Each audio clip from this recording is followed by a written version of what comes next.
زیادہ نہانے سے فالج نہیں ہوتا۔ پیشاب روکنے سے لکوے کا خطرہ ہو سکتا ہے۔ پانی 3 سانس میں پینے سے پھیپھڑوں کا کینسر نہیں ہوتا۔ روٹی چبا کر نہیں کھاؤ گے تو کمر میں درد ہو جائے گا۔ کپڑوں پر خوشبو لگا کر سونے سے یادداشت کمزور ہو جاتی ہے۔ صبح کو اور جمعہ کو ناخن کاٹنے سے گھر میں نحوست نہیں پھیلتی۔ صبح کو گھر کی صفائی کرنے سے رزق میں اضافہ ہوتا ہے۔ زیادہ پانی پینے سے گردے خراب نہیں ہوتے۔ رات کو دودھ پی کر سونے سے ہڈیاں مضبوط ہوتی ہیں۔ انار کھانے سے دماغ مضبوط ہوتا ہے۔ ٹیک لگا کر کھانا کھانے سے سانس کی بیماری ہو جاتی ہے۔ چلتے پھرتے کھانا کھانے سے جوڑوں کا درد ہو جاتا ہے۔ بیٹھ کر ٹانگیں ہلانے سے دماغ کمزور ہو جاتا ہے۔ تھوک پھینکنے سے دماغ کمزور ہو جاتا ہے۔ ٹھنڈا پانی پینے سے دانت جلدی گر جاتے ہیں۔ نیم گرم پانی پینے سے کبھی ہارٹ اٹیک نہیں ہوگا۔ گلاب کا پھول سونگھنے سے سکون کی نیند آتی ہے۔ کم مرچ مسالے کھانے سے کبھی معدہ خراب نہیں ہوگا۔ دودھ کے ساتھ ہلدی پینے سے کبھی کینسر نہیں ہوگا۔ حمل کے دوران 14ویں کا چاند دیکھنے سے بچہ خوبصورت پیدا ہوتا ہے۔ شام کو مونگ پھلی کھانے سے کھانسی ہو جاتی ہے۔ شام کو کبھی بھی آلو مت کھاؤ، بواسیر ہو جائے گی۔ رات کے وقت چہرہ دھونے سے اچھے حباب آتے ہیں۔ میٹھی چیزیں زیادہ کھانے سے چہرے پر جھریاں آتی ہیں۔ مالٹے کا چھلکا چبانے سے ہاضمہ ٹھیک ہوتا ہے۔ جو لوگ رات کے وقت چائے پیتے ہیں ان کا دماغ کمزور ہوتا ہے۔ کچا لہسن کھانے سے دل مضبوط ہوتا ہے۔ گیلے کپڑے پہننے سے خارش کی بیماری ہو سکتی ہے۔ کچی ہری مرچ کھانے سے جسم کی چربی پگھلتی ہے۔ قبلہ کی طرف پاؤں کر کے سونے سے بڑھاپا جلدی آتا ہے۔ کھانا کھانے کے بعد سونف کھانے سے کھانا جلدی ہضم ہو جاتا ہے۔ جب بھی آپ کو کوئی پریشانی ہو تو ادرک والی چائے پی لیا کرو، آپ آرام سے محسوس کرو گے۔ صبح نہار منہ کوئی بھی خوشبو والی چیز سونگھ لیا کرو، جوانی دیر تک قائم رہے گی۔ ٹوائلٹ میں تھوکنے سے چہرے پر جھریاں نکل آتی ہیں۔ اگر آپ چاہتے ہیں کہ کوئی انسان پورا دن آپ کے بارے میں سوچے تو رات سونے سے پہلے اس سے بات کریں۔ انسان کی خوشی صرف 9 دن تک رہتی ہے، چاہے جتنی ہی بڑی کیوں نہ ہو۔ ناراض لوگوں کے دماغ زیادہ منفرد خیالات پیدا کرتے ہیں۔ فالج اور لکوہ میں میٹھا نہ کھائیں۔ نظر کی کمزوری بنسبت گھی نہ کھائیں۔ ہائی بلڈ پریشر میں نمک زیادہ استعمال نہ کریں۔ اپنے دانتوں کو بہتر رکھنا ہے تو ہر کھانے کے بعد کلی کریں اور صبح و شام برش کریں۔ گوڑے جیسے طاقت دینے والی سردیوں کی غذائیں، دیسی مرغی کی یخنی اور مرغی کا سوپ پینا، ابلے ہوئے شتر مرغ کے انڈے کھانا، ابلے ہوئے چنے والے چاول کھانا، گرم دودھ میں کچا انڈا ڈال کر کھانا، بکری کے دودھ کے ساتھ شہد کا چمچ چھوٹا گوشت کھانا، تلی ہوئی مچھلی کھانا۔ اونچی ایڑی کے جوتے پہننے والی خواتین اکثر اوقات بدہضمی، سر درد، دانتوں کی بیماری اور بے خوابی کا شکار بنی رہتی ہیں۔ گھٹنوں کے بل زیادہ دیر بیٹھنے یا کام کرنے سے گھٹنے ناکارہ ہو جاتے ہیں۔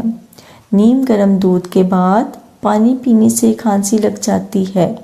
اگر بیوی غصے میں ہو تو اس کو چنبیلی کا پھول سنگھاؤ۔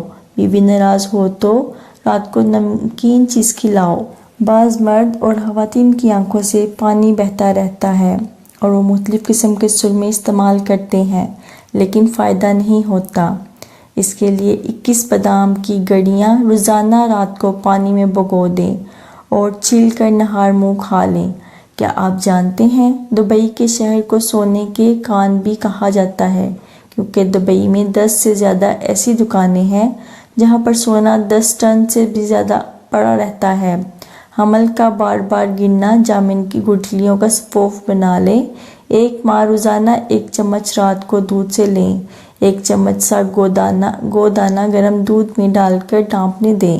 15 منٹ بعد چمچ سے ہلا کر پی لیں۔ کسی قسم کا بخار قریب نہیں آئے گا۔ رومن عورتیں اپنے چہروں پر پھٹکری کی مالش کیا کرتی تھیں۔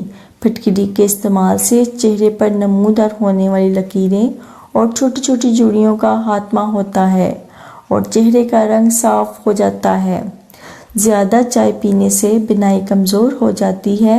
کیا آپ جانتے ہیں فنگر پرنٹ کی طرح ایک انسان کا زبان کا پرنٹ بھی سب سے مختلف ہوتا ہے۔ کیکڑ کے پھول سے جلی ہوئی جگہ کو ٹھیک کیا جا سکتا ہے۔ نکلی نرگس کے پھول کو سونگھنے سے سونگھنے کی قوت بڑھتی ہے۔ حیض کے دوران جو عورتیں کپڑے کی دھوتی ہیں ان میں حیض کے درد کا مسئلہ زیادہ ہو سکتا ہے۔ جو عورتیں پاؤں کے بل بیٹھ کر کھانا کھاتی ہیں اور جلدی بوڑھی ہو جاتی ہیں۔ جس گھر میں عورتیں نیلے رنگ کے کپڑے پہنتی ہیں، نیلا رنگ ہمیشہ اچھائی کی علامت ہوتی ہے۔ جو بچے جلدی بولنا شروع کر دیتے ہیں وہ ذہین ہوتے ہیں۔ سورج مکھی کا پھول سونگھنے سے ذہنی سکون ملتا ہے۔ ہاتھ سے دودھ گر جائے تو مشکلیں آتی ہیں۔ آسمانی بجلی کی کڑک، زلزلے کا جھٹکا اور بڑھاپے کی بے بسی، صرف یہ 3 باتیں کسی بھی بندے کو ایمان لانے پر مجبور کرنے کے لیے کافی ہیں۔ پیاز کی خوشبو سونگھنے سے دل کی بیماریاں کم ہوتی ہیں۔ چلنے سے قبل کھجور کھا لیا کرو، بیمار نہیں ہوں گے۔ کن حالتوں میں نماز توڑنا جائز ہے؟ کوئی ڈوب رہا ہو تو اس کو بچانے کے لیے نماز توڑ دینا جائز ہے۔ کسی کا آگ میں جل جانے کا اندیشہ ہو، نماز توڑ دینا جائز ہے۔ کسی اندھے کے کنویں میں گر پڑنے کا اندیشہ ہو، نماز توڑ دینا جائز ہے۔ ان تمام صورتوں میں نمازی پر واجب ہے کہ نماز توڑ کر ان لوگوں کو بچائیں۔ اگر کوئی کسی کو قتل کر رہا ہو اور فریاد کر رہا ہو تو اس کو بچانے کی قدرت رکھتا ہو تو اس پر واجب ہے کہ نماز توڑ کر اس کی مدد کے لیے دوڑ پڑے۔ کسی سانپ وغیرہ کے ڈس لینے کا ڈر ہو تو نماز توڑ دینا جائز ہے۔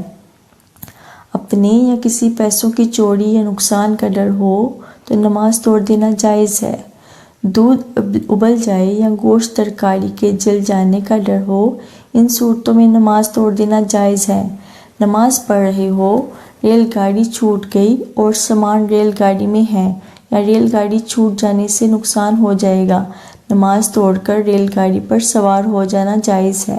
نماز کے دوران اگر کوئی نمازی سے چوری کر رہا ہو یا موبائل یا پیسے چوری کر رہا ہو تو ایسی کسی صورت میں بھی نماز توڑنا جائز ہے۔